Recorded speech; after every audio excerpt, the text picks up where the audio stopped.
মানুষের মধ্যে কিছু মানুষ আছে যারা তাদের নফসটাকে আল্লাহর সন্তুষ্টির জন্য বিক্রি করে দিয়েছে। সুবহানাল্লাহ। মানে তাদের জীবনের মূল থিমটাই হচ্ছে আল্লাহ পাকে সন্তুষ্টি অর্জন করা। কোনো কিছুকেই তারা আল্লাহ সন্তুষ্টির উপর প্রাধান্য দিবে না। যদি কোটি টাকার অফার আসে হারাম, সে সেটা রিজেক্ট করবে, আল্লাহ নারাজ হবে। একটা সুন্দরী মেয়ে যদি জেনার অফার করে, সে রিজেক্ট করবে, কারণ সে আল্লাহকে ভয় করে। সে আল্লাহ পাকের জমিনের উপরে গায়রুল্লাহ বা কুফফারদের, তাগুতদের কোনো লজ ইমপ্লিমেন্ট করতে পারবে না, কারণ সে আল্লাহকে ভয় করে। সে ইকোনমিক লাইফে হালাল হারামের পরোয়া করে চলবে, কারণ সে আল্লাহকে ভয় করে। সে তার পরিবারে পর্দা এস্টাবলিশ করবে, বিকজ সে আল্লাহকে ভয় করে। মানে আল্লাহ পাকের সন্তুষ্টির জন্য নিজের নফসটাকে, জান মাল সবকিছুকে বিলিয়ে দিয়েছে। এই মানুষগুলো সম্পর্কে আল্লাহ বলছেন ওয়াল্লাহু রাউফুম বিল ইবাদ। এই মানুষগুলোর প্রতি আল্লাহ পাক রাউফ হবেন, কোমল নরম সফট হয়ে যাবে। সুবহানাল্লাহ। কোমল নরম সফট মানে কি? কিয়ামতের মাঠে ডাকা হবে, এই গুনাহগুলো করেছিলে? জি আল্লাহ, আমি এই গুনাহগুলো করেছি। আল্লাহ পাক পর্দা দিয়ে দিবেন।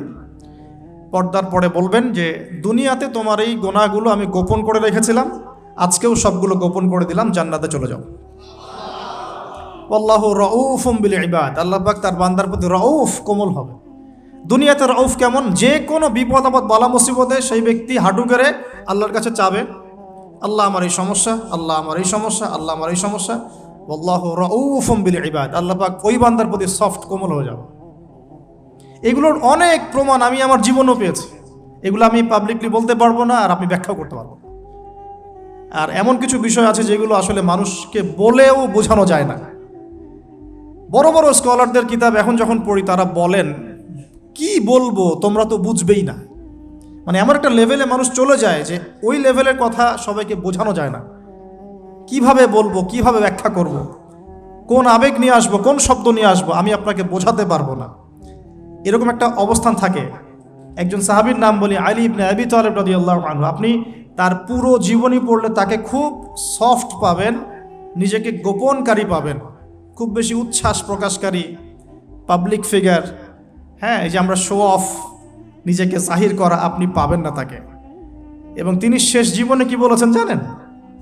শেষ জীবনে বলেছেন যে জ্ঞান আমি নবী সাল্লাল্লাহু আলাইহি ওয়াসাল্লামের কাছ থেকে পেয়েছি, সেগুলোকে সুষ্ঠুভাবে বন্টন করার মতো কাউকে পেলাম না জীবনে।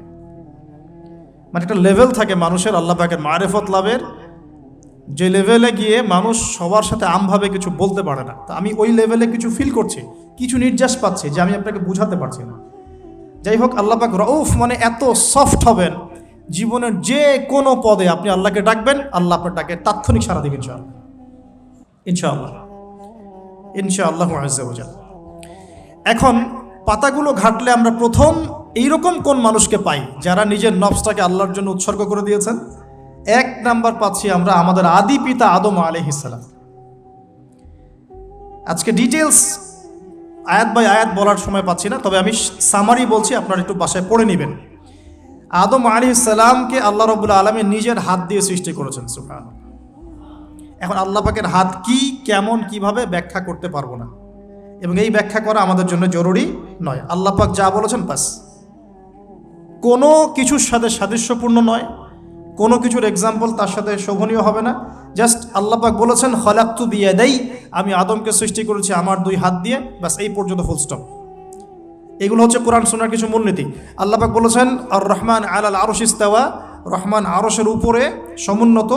কোন হালতে কি অবস্থায় আছেন ব্যাখ্যা করতে পারবো না, দরকার নাই, ফুল স্টপ। আদম আলাইহিস সালামকে সবচেয়ে বড় যে নেয়ামত আল্লাহ পাক দিয়েছেন সেটা হলো আদম আলাইহিস সালামকে আল্লাহ পাক তার পক্ষ থেকে ইলম শিক্ষা দিয়েছেন। সুবহানাল্লাহ। আল্লাহ পাক প্রথমেই তাকে সৃষ্টি করে ফেরেশতাদেরকে দিয়ে সিজদা করার নাই।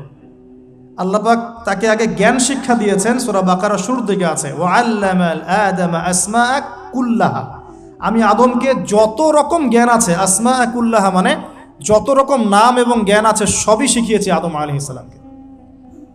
উম্মাহ আজকে পিছিয়ে পড়েছে আদম আলাইহিস সালাম এই মহামানবের জ্ঞানতাত্ত্বিক সুন্নত না নিয়ে। আজকে আমরা লেকচার শুনতে চাই, ইউটিউব ফেসবুক থেকে দিন শিখতে চাই, আমরা জ্ঞান অর্জন করতে চাই না। আপনি একটা লেকচারে ডাকেন, আপনি 2-3 লাখ লোক পাবেন, বাংলাদেশেই তো হচ্ছে 2, 3, 4, 5 লাখ লোক, কিন্তু আপনি 5 লক্ষ লোককে 6 মাস একটা সিস্টেমেটিক সিলেবাস দিয়ে পড়াশোনা করতে বলেন, দে উইল ডিনাই। শুরু করে দেন, দেখবেন তার মধ্যে 10 জন বাকি আছে, বাকি সবাই রিজেক্ট করেছে। উম্মার সবচেয়ে বড় সমস্যা এখন, ইয়াংদেরকে স্পেশালি বলছি, জ্ঞানতাত্ত্বিক রেভলিউশনের ঘাটতি আছে। আমরা অনেক কিছু করতে চাই, অনেকে দাওয়ার কথা বলেন, জিহাদ ফি সাবিলিল্লাহর কথা বলেন, ইসলাম প্রতিষ্ঠার কথা বলেন, জ্ঞান অর্জন করতে চান না। ইলম অর্জন ছাড়া আপনি কিছুই করতে পারবেন না দিনের জন্য। Absolutely nothing you can do. আপনি কিছুই করতে পারবেন না। আদম আলাইহিস সালামকে শ্রেষ্ঠত্ব দেওয়া হয়েছে জ্ঞানের মানদণ্ডে। আর কোন জ্ঞান? এই মহাবিশ্বের সব জ্ঞান আল্লাহ পাক তাকে শিখিয়েছেন। আসমা কুল্লাহা, সমস্ত জ্ঞান শিখিয়েছেন। সুবহানাল্লাহ। তাহলে আমাদের পিতাকে আল্লাহ পাক সবচেয়ে প্রথম কোন নিয়ামত দিয়েছেন? জ্ঞানের নিয়ামত। এরপরে আল্লাহ পাক বলেছেন ফেরেশতাদেরকে, ওয়াইজ কুলনা লিল মালাইকা উসজুদু লি আদম, এবার তোমরা সবাই আদমকে সেজদা করো। এটা কিসের কারণে? ফিজিক্যাল স্ট্রাকচারের কারণে নয়, এটা কিন্তু জ্ঞানের কারণে, জ্ঞানতাত্ত্বিক সম্মানের কারণে। আর এই সেজদা সম্মানের সেজদা ছিল। এরপর আমরা জানি যে আদম আলাইহিস সালামকে জান্নাতে রাখা হয়েছে। সেখানে ওই যে ফেরেশতাদের মধ্যে লুকিয়ে থাকা জিন, যার নাম ইবলিস, সে সেজদা করে নাই। ইবলিস কিন্তু ফেরেশতা ছিল না, এটা ভুল কথা। ইবলিস কানা মিনাল জিন্নি ফাফাসাকা আন আমরি রাব্বিহি, ইবলিস ছিল জিন জাতির একজন যে তার রবের আদেশকে লঙ্ঘন করেছিল। ইবলিস ফেরেশতা ছিল না, এটা ভুল কনসেপ্ট। এমন না সে ফেরেশতা ছিল পরে শয়তান হয়ে গেছে, না, সে কখনোই ফেরেশতা ছিল না, সে জিন জাতির একজন ছিল। বিকজ এই পৃথিবীতে মানুষের আগে জিন জাতির অবস্থান ছিল। এর পূর্বে হয়তো আরও কিছু ছিল, আমরা জানি না, আল্লাহ পাক গোপন করে দিয়েছেন, আমরা জানি না। এখন ইবলিস সেজদা করেনি কেন? বিকজ সে বলেছিল খলাকতানি মিন নার ওয়া খলাকতাহু মিন তিন, আমাকে সৃষ্টি করেছেন আপনি আগুন দিয়ে, আদমকে সৃষ্টি করেছেন মাটি দিয়ে, কেন আমি আদমকে সেজদা করব? সে আদমকে সেজদা না করে এটা প্রমাণ করতে চাচ্ছে যে আল্লাহ আপনি ভুল, আমি সঠিক। নাউজুবিল্লাহ। এটাকে বলা হয় বাতিল কিয়াস, বাতিল কিয়াস, ভুল কিয়াস। এবং শুধু তাই নয়, আল্লাহ রাব্বুল আলামিন তাকে ওয়ার্ন করার পরেও সে কিন্তু ইউটার্ন করে তওবা করে ফিরে আসে নাই। সে তার মতের উপর অটল ছিল। পক্ষান্তরে আমাদের পিতামাতা যখন ফল খেয়ে ফেলেছেন জান্নাতে, যখন পোশাক খুলে গেছে, জান্নাতের পোশাক খুলে গেছে, ফল খাওয়ার পর প্রথম যে ঘটনা ঘটেছে, গায়ের পোশাকটা খুলে গেছে। দেখেন, সর্বপ্রথম আমাদের পিতামাতাকে জান্নাতে ফেরেশতাদের সামনে ইবলিস নগ্ন করে দিয়েছে। এটা ছিল আমাদের প্রতি ইবলিসের সবচেয়ে বড় আঘাত। শুরুতে, প্রথম আঘাত। শুরুতে শিরক করাতে পারে নাই, বেদাত করাতে পারে নাই, হারাম খাওয়াতে পারে নাই ইত্যাদি।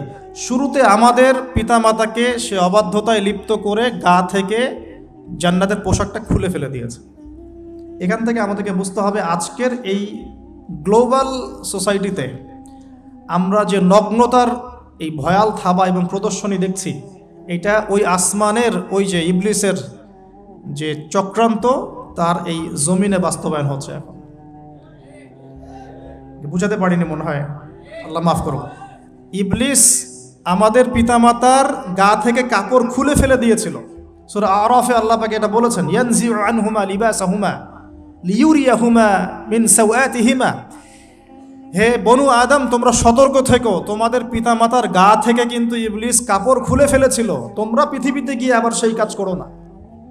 তাহলে এখন আমরা একটু বুঝতে চেষ্টা করি, ইন্টেলেকচুয়াল অডিয়েন্স সবাই আমরা, আমাদের ক্রিটিক্যাল থিঙ্কার্স দরকার। তাহলে এখন যে সোসাইটির মধ্যে নগ্নতার, বেহায়াপনার সয়লাভ চলছে, every single city and country, including Dhaka, the city of Akhiruzzaman, সেটাও তো দেখেন কোথায় আপনি মানে শালীনতা পাচ্ছেন।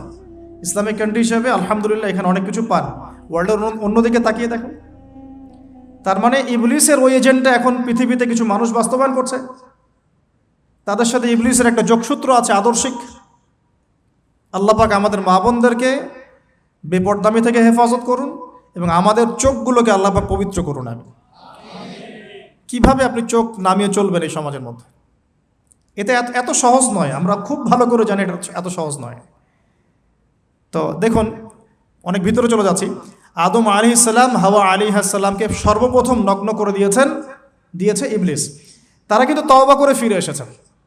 কি সেটা? রব্বানা, আমরা বলি রব্বানা যালামনা আনফুসানা ওয়া